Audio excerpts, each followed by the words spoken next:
This man never knew that his wife had a pet snake. Jacob unlocked the front door and stepped inside quietly. It was early, much earlier than usual, and he was eager to surprise Clara, his wife of 6 months. Work had wrapped up sooner than expected, and a quiet evening at home sounded perfect. As he walked through the living room toward their bedroom, a strange noise stopped him. A low, wet hiss came from inside. Curious but cautious, Jacob pushed open the bedroom door. His blood ran cold. There, lying on their bed, was Clara, curled up like she was asleep, but wrapped tightly around her body was a massive black snake. Its thick coils glistened in the soft light, twisting around her like a living blanket. The snake's head rested near her neck, and Clara's hand gently stroked its sleek scales. Jacob blinked, his heart pounding. "Clara!" His voice cracked. What is that?" Her eyes opened slowly. "Jacob, you're home early." He swallowed hard, still staring. "What is going on here?" Clara smiled, a sad smile touching her lips. "Her name is Celine. She's my pet and has been with me since my parents died. She's the only friend I've had in years before I met you." Jacob's head spun. "Why didn't you tell me?" "I was scared," Clara whispered. "I didn't want you to think I was strange. Celine keeps me company. I can't sleep without her." Jacob studied her face. Pale, fragile, haunted. He reaches out for her, but the snake lunges towards him. "Calm down, Selina," Clara mutters to the snake. "He means no harm." Jacob stood there, frozen and unsure of what to do next. Jacob no longer walked freely in his own home. Every step became deliberate, every creak of the old wooden floor a shot of panic to the chest. His eyes constantly darted to corners, to the base of furniture, to the shadows that slithered just out of sight. Selina, the snake, wasn't always visible, but her presence loomed like a coiled curse, watching, waiting. Sometimes he'd walk past a door and feel something brush his ankle, only to find nothing there. Other times, he'd hear the slow drag of scales along the hallway. Then silence. She was always near. He never turned the lights off anymore. Clara seemed completely unbothered. She whispered to Selina in hushed tones Jacob pretended not to hear. Sometimes he caught her humming lullabies into the creature's flickering tongue, eyes closed, swaying like a priestess mid-ritual. Jacob had stopped asking questions.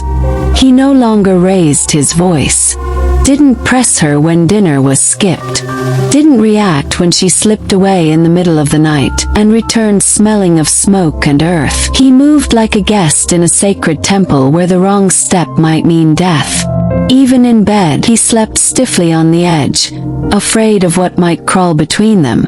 And sometimes, when he closed his eyes, he felt breath on his neck, cold, reptilian, as though Selina curled there in the dark, claiming her territory.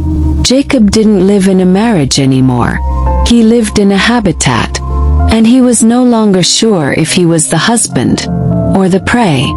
The next day, he noticed that his neighborhood had been restless. Sam, the little boy next door, had gone missing. His parents shouted and searched. Police questioned neighbors. Rumors spread like wildfire. Jacob had heard the news but hadn't spoken about it. These days he had been leaping in his own house, scared not to anger Selina. Clara didn't mention the boy either. But the days following his disappearance, she seemed distant, almost detached, as if something inside her was shutting down. That night, Jacob lay awake, staring at the ceiling.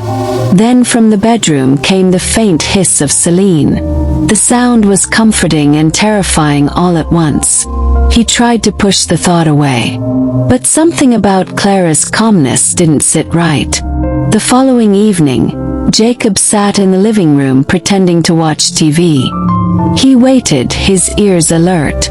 Then he heard it again, A soft sliding, a whisper of scales moving. Slowly, he rose and crept to the bedroom door. Peeking inside, his breath caught. The snake was shifting, sliding toward the edge of the bed. And then he saw it. A pale, small hand curled in the snake's coils. His heart stopped.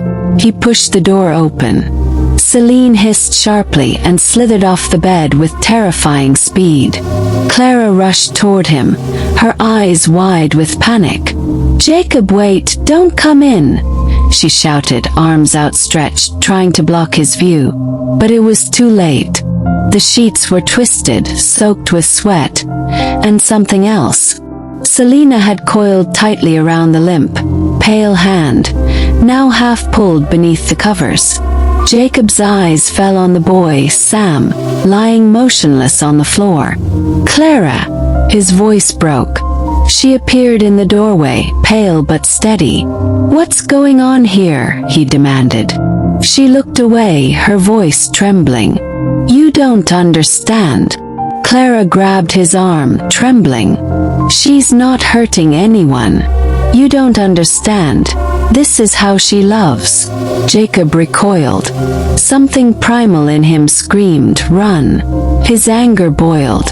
"Explain what is going on here now." She took a shaky breath. "The snake. She needs to be fed. If she doesn't eat, she'll..." Jacob's world tipped over. What had he gotten himself into by marrying a woman he just met in college 6 months ago? He still remembered the first time he saw Clara. She was standing under the old oak tree in front of the library, sunlight catching in her hair, her skin almost luminous.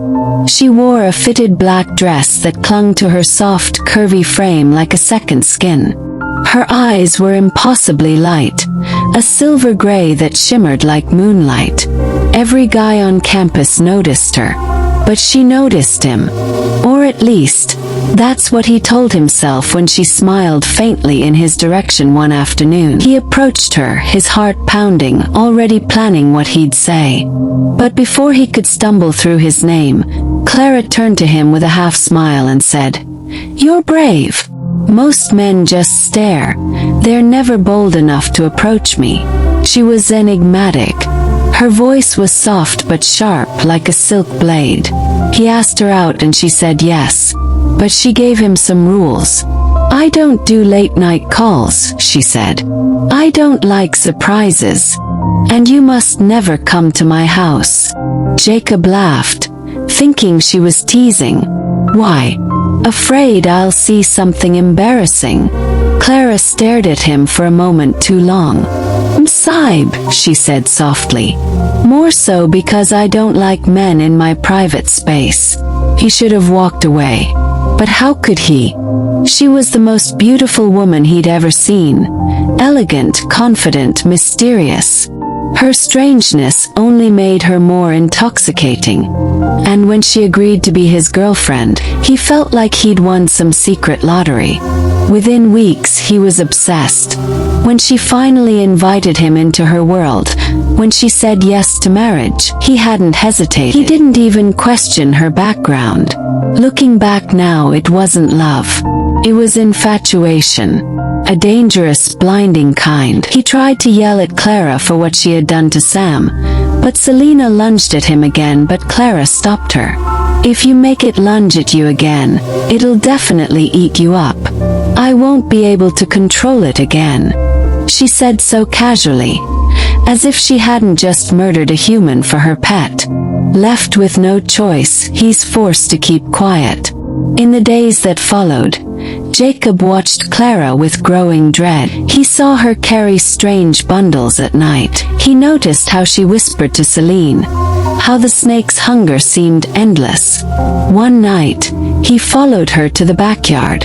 There, under the cold moonlight, Clara dug in the dirt. She pulled out small bones, a fragile human bone. Jacob staggered back, unable to speak. What was going on? How does he get himself out of this situation? Jacob faced a terrible choice. Expose Clara and the horror she hid, risking his marriage, his safety, everything. Or keep silent, trapped in a nightmare where love and fear twisted together. Jacob sat alone on the porch. Celine slithered by, her cold eyes catching the moonlight. He looked up at Clara's window. She was asleep, curled with the snake like it was a part of her. His throat tightened. He loved her, but what he loved had become his end. Days passed and Jacob stayed by her side, silent but watching. He never spoke of the boy, never told the police.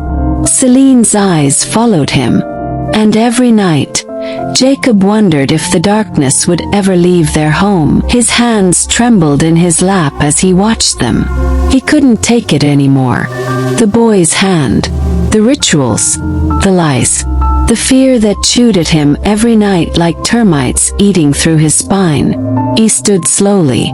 "Clara," he said, voice shaking. "We need to talk." Her eyes fluttered open. She saw the look on his face and sat up instantly. "Jacob, not now." "No, now," he snapped. Celine raised her head slowly, tongue flicking the air. Clara's eyes widened. "Keep your voice down." "No," Jacob said again, louder this time. "I don't care anymore. I've lived like a prisoner in this house. I've watched you sleep with that thing. I've seen what it did to that boy. Don't lie to me." Clara stood frantic. "Please, please just be quiet." "If she feels threatened." Jacob took a step forward. "What the hell are you? What did I marry?" Celine let out a sharp, bone-chilling hiss. Clara screamed. "Stop! She'll eat you." "Then let her try." That was the last thing Jacob said. In one fluid, brutal motion, Celine launched from the floor like a bolt of green lightning. Her coils wrapped around his torso, pinning his arms to his sides. Jacob screamed. He tried to fight back, but it was cut short as her body crushed the air from his lungs. Bones cracked. Blood poured from his mouth. He gasped, choking on his final breath, staring at Clara. And she watched, frozen, paralyzed. "Celine," she whispered, tears running down her cheeks. "Please." But the snake did not stop. When it was over, there was no sound in the room but the soft sliding of scales and the whimper of a broken woman. At sunrise, Clara stood alone in the bedroom doorway, her bag in her hand. The house was quiet. Jacob's body had been dragged away. There was no trace of him but a single smear of blood across the floorboards. Celine lay curled in the corner, her belly full, eyes closed. She placed it inside her bag and walked through the front door, and into the misty morning. She never came back. No police report, no funeral, no obituary. Just whispers of a couple who once lived in a house too deep in the woods. Rumors say she's in another country now, looking for men to bring down. If you ever see a beautiful woman alone, ask what sleeps in her bed before you follow her home.